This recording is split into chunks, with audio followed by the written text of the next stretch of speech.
हुआ हिंदी में प्लूट स्वर का प्रयोग न के बराबर होता है। हम लोग हिंदी पढ़ रहे हैं ना, इसमें प्लूट स्वर का प्रयोग न के बराबर होता है। ज्यादातर प्लूट स्वर का प्रयोग कहाँ पर होता है? वैदिक भाषा में, जो वैदिक भाषा होता है ना उसमें करता है। ठीक है, हम लोग हर्ष स्वर और दीर्घ स्वर की चर्चा ज्यादा करते हैं। अयोगवाद क्या होता है? हिंदी वर्णमाला में कुछ ऐसे वर्ण होते हैं जिनकी तुलना न तो स्वर में किया जाता है और न ही व्यंजन में किया जाता है, उसे क्या कहते हैं? अयोगवाद कहते हैं। अयोगवाद दो होते हैं बाबा, एक अन और दूसरा अन और ठीक है, और आराम से अ को अनुस्वार और अ को विसर्ग कहते हैं।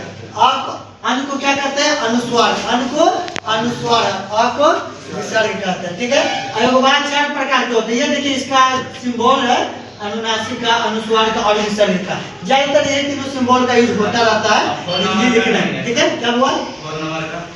4 नंबर का बस निरुनासिक लिखे ना, इसका सिंबल नहीं है, बस ये तीनों का सिंबल आप याद रखिएगा, ज्यादातर यही सब आता है। ठीक है ना, इसी का प्रयोग करते हैं हम लोग। व्यंजन, जिन वर्णों को बोलने के लिए स्वर वर्णों की सहायता लेनी पड़ती है, जिन वर्णों को बोलने के लिए स्वर वर्णों की सहायता लेनी पड़ती है उसे क्या कहते हैं? वो व्यंजन वर्ण कहते हैं। जैसे क, तो क में क्या आ रहा है जी?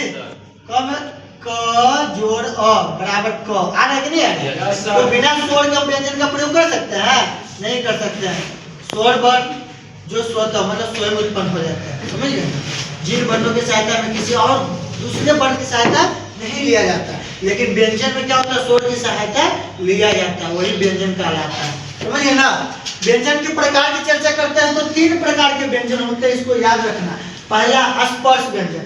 स्पर्श मतलब छूना। स्पर्श मतलब क्या होता है? वो छूना, छू कर बोलता है। प प होगा ना, क ख ग, छूना होता है। इसकी संख्या 25 होती है, क से म तक। कवर, चवर, टवर, तवर, पवर, 5 की संख्या हुआ ना, 5 25 हो गया। स्पर्श व्यंजन की संख्या 25। दूसरा है वो अंतःस्थ व्यंजन। अंतःस्थ व्यंजन भीतर की ओर 4, 5 की मात्रा जो भीतर चला जाता है, इसकी संख्या 4 होती है। य, र, ल और व। ठीक है, फिर क्या हुआ? उस या संघर्षी व्यंजन। उस व्यंजन को हम लोग संघर्षी व्यंजन के नाम से जानते हैं। मुंह से गर्म वायु बाहर निकलता है, 4 वर्ण होते हैं उसमें। दंती स, दांत में जीव को सटाने, स, ये तालाब में स, तालु स, मूर्धन्य स। ठीक है, और ये क्या हो गया? ह। सर तालाब से पहले ना लिखा था, उसके बाद। हाँ, ये तो पहले लिखे ना, कोई दिक्कत नहीं है। ये होता है तालाब स, मूर्धन्य स और दंती स, ह। चलो खुश? ठीक है, कोई दिक्कत? हम तो बस संख्या न बताया बउआ, संख्या बता के 4 होती है।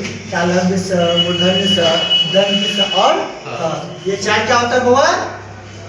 उष्ण व्यंजन। ठीक है, अब देखिए श्वास प्राण वायु की मात्रा के आधार पर वर्ण के भेद। व्यंजनों के उच्चारण करते समय बाहर से आने वाली श्वास वायु की मात्रा के आधार पर व्यंजन 2 प्रकार के होते हैं। पहला क्या हुआ? अल्प प्राण, दूसरा महाप्राण। जिन व्यंजनों का उच्चारण मतलब तुरंत हो जाता है, कम समय लगता है, अल्प प्राण कहलाता है।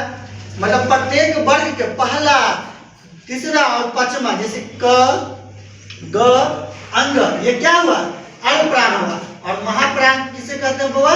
जिसमें अल्प प्राण से थोड़ा ज्यादा समय लगता है उसे क्या कहते हैं? महाप्राण कहते हैं। जैसे ख, ख हुआ, घ, ख हुआ, घ हुआ, ये सब क्या?